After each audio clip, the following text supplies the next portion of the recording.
My name's Ken Whiting.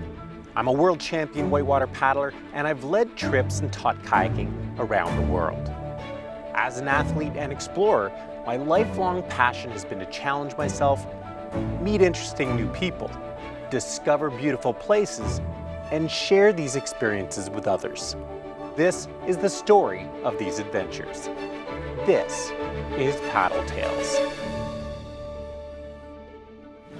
Hey everyone, I'm Ken Whiting, and here we are with another episode of Paddle Tales.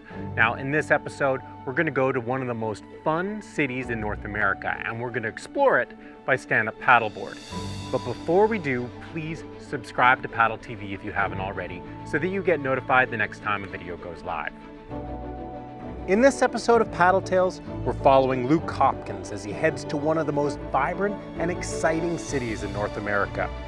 It's a historic and multicultural place that pulses with energy and that provides easy access to incredible outdoor activities and world-class paddling opportunities both outside and inside the city limits.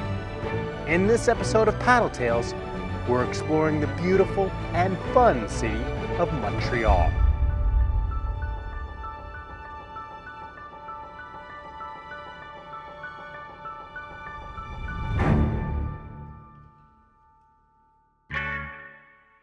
Located on the southern edge of Quebec, only an hour's drive from the New York and Vermont border, you'll find Montreal, Canada's second biggest city and one of the liveliest places you'll ever encounter. It's a place that embodies Quebec's joie de vivre, or love of life, and that welcomes visitors like few other big cities do. Although the city itself is enough reason to visit, one of the things that makes Montreal unique is the incredible access it provides to world-class outdoor adventure activities. But what's even cooler is what you can do without even leaving the city limits. And that's exactly what Luke Hopkins is here to explore. And so he's hooking up with Hugo La Victoire of KSF, a local surf, kayak, and paddleboard school. So Hugo is from KSF. He owns KSF, and he is taking people out on the St. Lawrence and teaching them how to surf. What an awesome job that is, and also what a great way to spread what is here to go surf in the Montreal area. So KSF has access to all these great waves, from Habitat 67, the Bunny Wave, and even coming out and surfing Big John. It's a great series of 3 waves to surf, because you have the Bunny Wave, which is very easy to surf.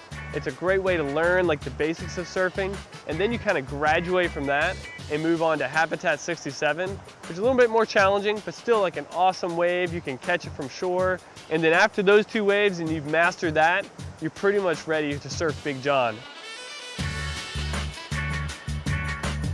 What I mostly associate surfing with is actually sand and salt water. But here in Montreal, surfing is totally different. There's no sand, there's no salt water, but there is this beautiful clean water of the St. Lawrence rushing through the city and rolling through these huge river waves that you can catch and have the endless surf. Catching a river wave and catching an ocean wave is kind of similar in the sense that the wave is behind you and you're waiting for it to get to you. But when it comes to river waves, you're actually going to the wave. So the wave is in one place and you're coming in from above and dropping into it, and you're paddling as hard as you can. The last thing you want to do is miss the wave and don't get that surf that you wanted to have. So you got to paddle as hard as you can, and once you paddle and catch it, then you can kind of surf on your belly, or if you catch it on a stand-up paddleboard, you can catch it standing and move out on the shoulder. And once you're on that shoulder, you're in kind of the safe zone where you can practice doing some moves and carving around. It's really fun. It was easy to catch, and once I was on it, it was glassy, smooth, like a big, long ocean rolling wave. But the best part is, it never ended. I just kept surfing and surfing and surfing. It was awesome. The waves of the St. Lawrence are perfect for teaching. The KSF crew was out there teaching others how to catch waves, catch it in the right spot. They even had surf instructors out there on the wave on each side, and they were guiding the customer to come down and drop in the right spot. It's an amazing thing to have surfing being taught in such a cool environment, so close to Montreal, and a wave that they can catch and actually have a surf that's longer than any surf you could really have in the ocean. man, that was awesome. It's kind of the never-ending surf. Once you catch it, you're just stuck in there, surfing forever. That was fun.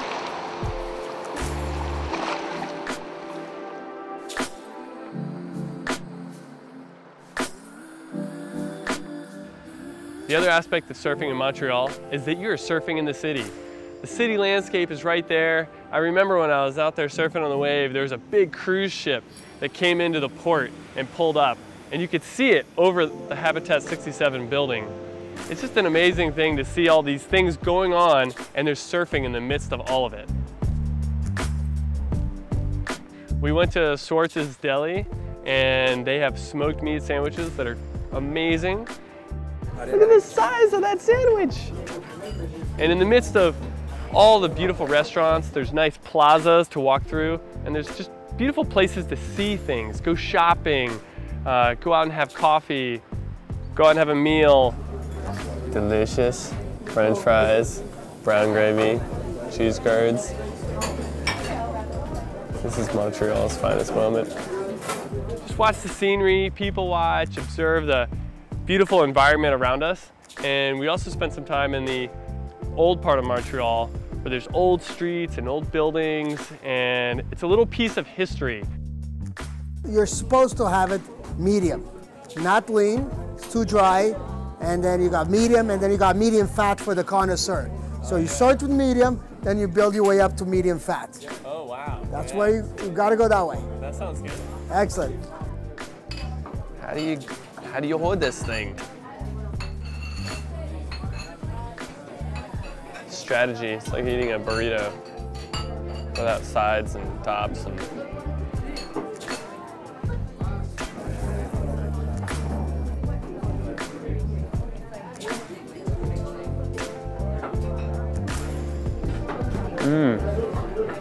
That's good.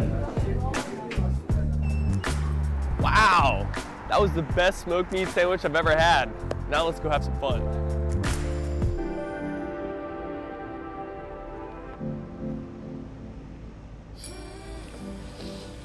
Man, I'm excited. I hope so. Yeah. We're gonna have a blast. It's gonna be good. I love paddling on rivers, so this is kind of what I live for. We started off the day hooking up with Hugo and going out to the Bunny Wave, which is this great wave, easy to surf, super fun actually, real wide wave. So Hugo and I were just surfing side by side, carving around. It's a great feel, and it's a great warm up to running Lachine Rapids, which has huge waves. So what do we expect to see down here? Lots of water, lots of water. We have, like I said earlier, 13 meters of drop. Of gradient. So the river goes down 13 meters from where we start to where we're gonna end. Wow, so that's almost like 45 feet, really. Yes. Wow. So, and it's gonna be for about 5 kilometers length. So you can see now the current going a bit faster and few waves. There's few waves to surf on the way down, but they're one shot. Yeah, can we stop and try to surf some? We can, maybe if we do a 2-run. Yeah, but at the because first, then we'll know where we're going. Exactly, because the last thing I want is maybe you surfed a wave, I'm like, exactly, where do you go? So I won't be a good guide if I let you by yourself going down the Lachine Rapids. Maybe on the second run. Maybe on the second run. Yeah, Louis is a good wave to try to catch on the way down. Yeah, yeah, cool. Paddling down Lachine Rapids, especially when you've never been down it before, this huge wide open landscape of rapids and rolling stacks of water.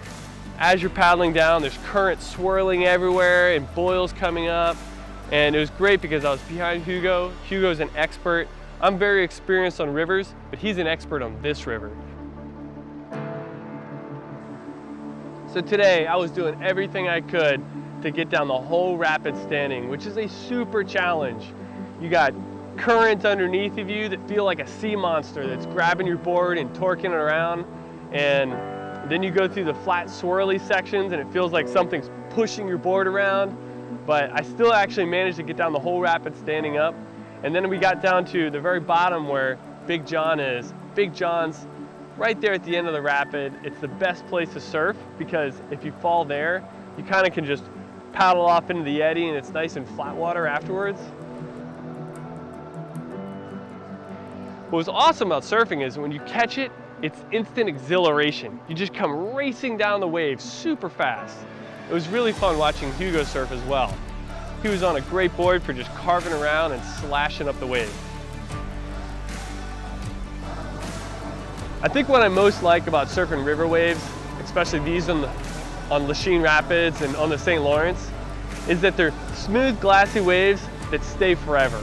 They don't end with landing on a beach and disappearing with a surf that might only be 5 seconds or 10 seconds, which would be a long surf in the ocean. But here, a long surf is 5 to 10 minutes. It's the amount of time that most surfers have on waves throughout the whole year combined.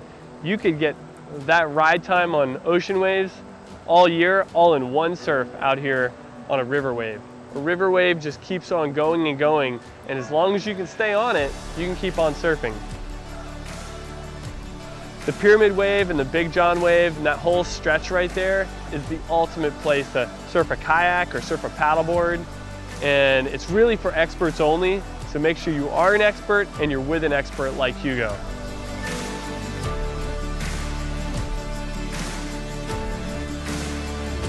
Montreal is such a dynamic city. In the midst of the city, you got this really awesome canal that has all these big boats that are passing through it. And just beyond the canal is the full current of the St. Lawrence River and home to Lachine Rapids and all these great surf waves. So if you come here to go surfing, you're gonna get the benefits of all these beautiful amenities and things to do, from eating out and walking around town and staying in nice hotels. It's a beautiful city. It's just dynamic in every kind of way.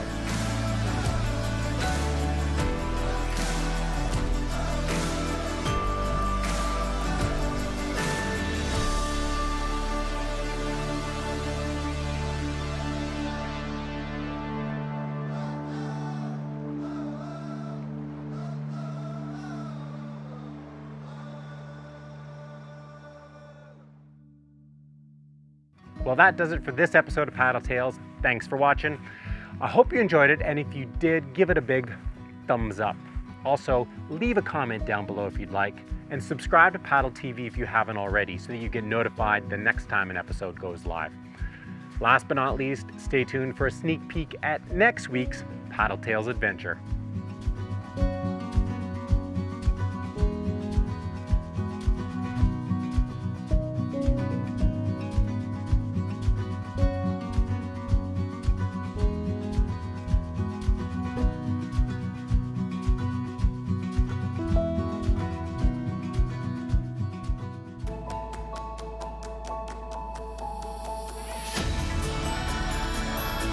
Next time on Paddle Tales, Luke Hopkins and Alex Keller are heading to Quebec's Eastern Townships, a gorgeous part of the province known for its charming small villages, incredible food, and beautiful waterways. They'll explore the lakes, rivers, and towns by paddle, and then discover unique perspectives of the land by paddle. The Eastern Townships is a place where lifestyle is a way of life, and you won't want to miss it.